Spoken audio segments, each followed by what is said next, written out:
siehst du scheiße aus, Mann? Ja, ich fühle mich ja voll verschissen. Beschissen, Mann? Wieso willst du dich verschissen, Mann? Ey, Gott, Mann, weißt du denn das? So ein Weichheitfurz, oder was?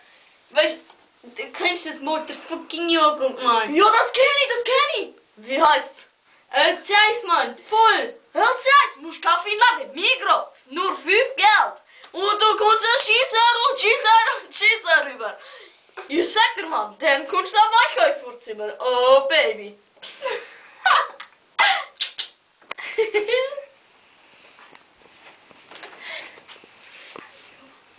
Die erste.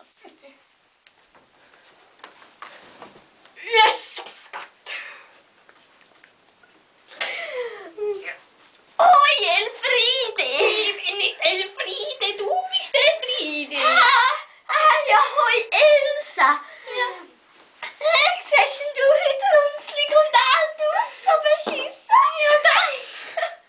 Danke, ebenfalls. Danke, aber du kannst lieber nicht sein. Was ist denn los da? So putzt dich, hä?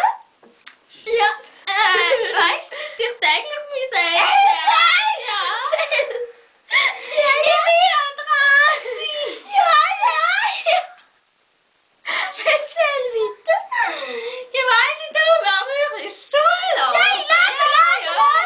Mach's wie die alt.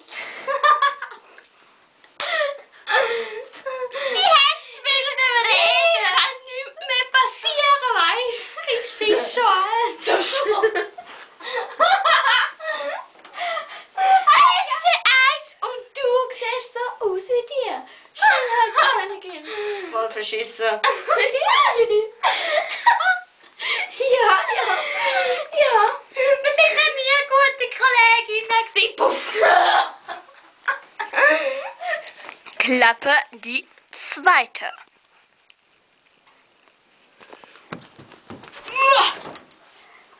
Hey, yo, Mann, ist gut. Ja, wie soll es denn gar knacken?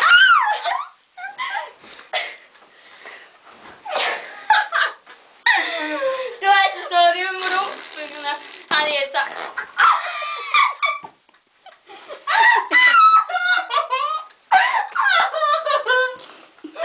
Klappe da. Was ist denn mit dir? Okay, das geht Alter. Die dritte. Ja, du Schweinehund, na, wie geht es dir denn so, ne? Ja, weißt du, ja, also mir geht's gut, nichts auszusetzen. Und dir? Ja, also mir geht es sehr gut, aber du siehst ein bisschen verschissen aus, ne? Yeah.